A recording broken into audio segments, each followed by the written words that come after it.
Vamos lá, pessoal, tudo bem? Nós somos o grupo 3, tá? Composto de duas pessoinhas, que sou eu, Camila Gereton, Dilma Guimarães, Luciana Mendes, Rosana Alcântara e Tatiana Melo Lima, tá? Nós ficamos com o tema dentro da mediação extrajudicial, da sessão individual, da negociação e do encerramento, tá? Então, tratando da sessão privada. O que é sessão privada?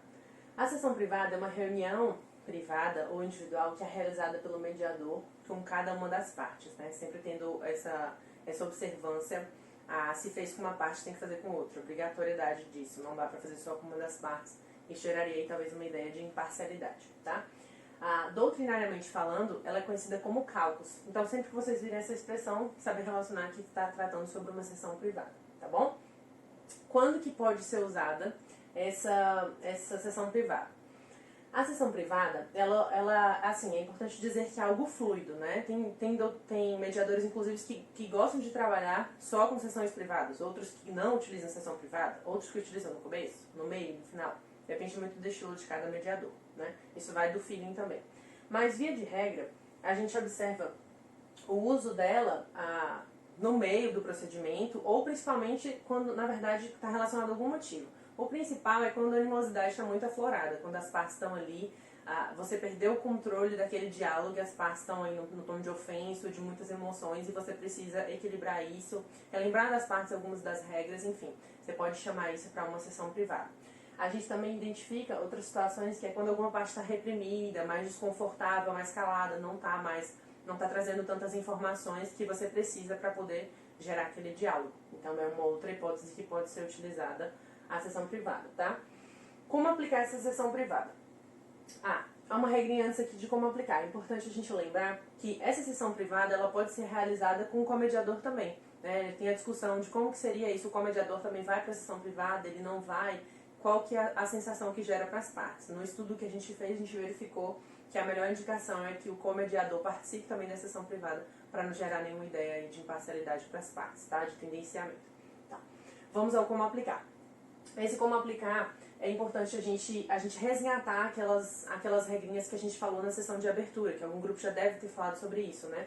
Que é explicar para as partes já devem ter ciência de que a sessão privada é possível acontecer. Então, eles só vão lembrar naquela declaração de abertura em que eles só vão para um procedimento que já estava previsto, né? Então, de explicar para as partes que você está ali para aquela função específica que já estava prevista no procedimento. E sempre regra o dever de falar sobre o sigilo, de que as questões que estão sendo expostas ali não serão divulgadas salvo com a permissão da parte, né? Essa é a regra do sigilo. Aí, como você vai aplicar isso, depende muito de cada mediador. Se vai ficar sempre verificando se aquela informação que ela trouxe pode ser divulgada, ou se você vai fazer isso ao final do procedimento, né? É algo aí que vai de cada mediador. Aqui é importante a gente observar 3 tópicos. Um é a questão do tempo de duração da caucus, né? Que isso já deve ter sido definido, para não ficar aquela parcialidade, que uma parte fala mais do que outra. E o segundo fator, de que a outra pessoa lá fora não vá esperar aí uma eternidade, né? Inclusive a gente pode verificar o ambiente dessa espera também, com cartazes, frases reflexivas, etc. Mas é importante lembrar que tem alguém lá fora esperando e que a pessoa também se submeter a uma outra sessão privada. Então, sempre lembrar desse tempo de duração, tá bom?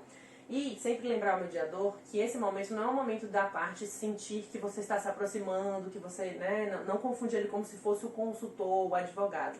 Não, é um momento de você validar os sentimentos, de você gerar uma compreensão para aquela parte, mas sempre lembrar de observar o dever de imparcialidade, tá bom? Vamos lá. Próxima etapa, falando da negociação, a gente faz um link aqui com essa sessão privada. Por quê? Em resumo, o que a Caucus trouxe pra gente? Informações, seja daquela parte que estava inibida, seja daquele filtro de emoção que a gente precisou tirar para relembrar as partes, enfim, colher alguma informação adicional.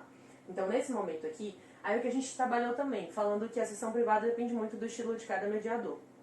Mas o que a gente analisou é que, via de regra, a sessão privada vem seguida de uma sessão conjunta, em que você vai apresentar, se foi autorizado pelas partes, né, as ideias que foram discutidas ali, ou ainda que não foi autorizado, eu não digo de você apresentar as ideias, mas de você organizá-las, os interesses das partes, o que você vinha conversando, né, e se a parte autorizou, você vai ali inserir o assunto que foi debatido lá, enfim. Aqui é o momento de você perceber quais são, né, se você já fez isso na sessão privada, você colheu as informações de apresentar, e se aconteceu das partes terem os interesses que coincidem, né, que permite com que isso possa ser trabalhado a fim de chegar em um consenso. Então, apresentar para as partes, muitas das vezes elas estão com o mesmo interesse, só que como o que a gente fala da catarse de Aristóteles, né? Aquele momento de emoção, ele está tão alto e essa emoção foi purificada, foi desconstruída na sessão privada, que é possível ali você verificar que tem interesse das pessoas que são compatíveis. Então esse é o momento do mediador fazer a organização dessas ideias, do interesse, utilizar o resumo, que é uma técnica que já devem ter falado, né? É o momento sempre de utilizar o resumo e é o que a gente fala também do rapport. O rapport vai muito além do que a gente tem como estabelecimento da relação de confiança. Não é só aquela recepção inicial em que você mostra, se firma como mediador e estabelece uma relação de confiança. Vai além, né? É o momento também da escuta ativa que você fez durante todo o procedimento, inclusive na sessão privada, e é o momento de você compartilhar esse sentimento positivo, ou seja, de mostrar para as pessoas que elas estão ali, que elas têm interesses comuns, se for o caso ou não, né? Mas de mostrar quais são os ideais, os interesses do que é importante para aquelas pessoas com uma conotação positiva. Então é o momento de utilizar o resumo, o rapport, você vai utilizar durante todo o procedimento, inclusive na negociação, tá? E uma ideia importante aqui, que a gente precisa trazer, é que é importantíssimo nesse momento de negociação utilizar aquelas técnicas que são muito ditas naquele livro Como Chegar ao Sim. É importante organizar as ideias e interesses separando as pessoas dos problemas, né? Focar nos interesses e não em posições, que uma pessoa fala X, outra pessoa fala Y. Sempre trazer essa perspectiva de que você está tratando do interesse, do problema que aquelas pessoas estão ali como parceiras para tentar resolver, tá?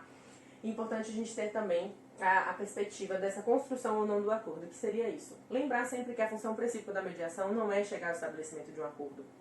As partes podem ter conseguido chegar a um consenso, estão ali na fase de negociação, de trazer, quando você fez essa reflexão das ideias, das partes começarem a apresentar propostas, né, ou se for possível, revelar as propostas que foram discutidas numa sessão privada, por exemplo. É o momento delas dialogarem sobre esse conflito, né, de fazer as suas propostas respectivas, se for valor econômico, valor emocional, guarda de filho, enfim, questões empresariais. Mas lembrar que a função específica, especial, primordial da mediação não é o termo de acordo. Ele pode ser construído através de toda a técnica autocompositiva que você utilizou ao longo do procedimento, mas pode ser que você chegue ao final e não chegou a um termo de acordo. E isso não significa dizer que a mediação foi um fracasso, né? É importante ter essa ideia da negociação, que com toda essa técnica você conseguiu chegar a um acordo, e aí você vai formalizar devidamente, ou pode não se alcançar. Fechando essa parte da negociação, é importante a gente lembrar que essa negociação pode ser fracionada, né? Se verificar algum empecilho, enfim, você pode fracionar, como pode, durante todo o procedimento da mediação, dividir em sessões, tá? Mas se seguir uma ordem e você verificar que é o caso, a gente vai chegar na última fase, que é o encerramento. Aqui é importante a gente falar, a gente fechou uma ideia de que essa fase é tão importante quanto as outras fases do procedimento e tanto quanto a sessão de abertura, porque é uma fase de verificar as informações, né, de manter as partes devidamente informadas, é de guardar a observância ao princípio da decisão informada, verificar com as partes se o entendimento está correto, se elas entenderam o procedimento, se tem alguma dúvida, se chegou ao termo de acordo, se efetivamente era o que elas queriam, se tem alguma influência externa que pode estar ali, pode corromper inclusive o cumprimento desse acordo depois, se as condições econômicas estão ok para esse cumprimento voluntário depois, se elas estão de acordo com aquilo, que é o comprometimento que elas vão ter de cumprir com o acordo, ou se não chegaram, se elas tiveram consciência do procedimento, demonstrando para as partes que não é porque não chegou a um acordo, no caso, né, ou se chegou, que o fim primordial era o quê? Empoderar as partes, entregar para elas a sensação de autorresponsabilidade, de que elas são capazes de resolver aqueles conflitos por si próprias,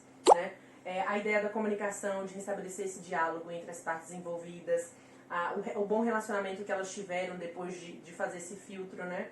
E o crescimento pessoal que foi proporcionado. Muitas das vezes você não consegue chegar a um acordo, mas você conseguiu gerar esses 4 valores na vida daquela pessoa, que pode gerar sobre esse mesmo conflito um acordo futuro ou sobre outros conflitos, melhora a percepção das pessoas de que elas podem resolver. Isso a gente sempre levando em conta, que nessa mediação a gente utilizou como exemplo a figura do mediador facilitador, né, que é aquele que entregou às partes o poder de resolver seus próprios conflitos. E não aquela ideia do mediador avaliador, que é como se fosse o conciliador que gera para as partes soluções. Aqui a gente usou o método tradicional da mediação, de que ele foi um facilitador, que ele empoderou essas partes, de que ele utilizou as técnicas autocompositivas corretas para proporcionar uma melhor comunicação, de que ele promoveu um melhor relacionamento e o crescimento das partes, tá bom?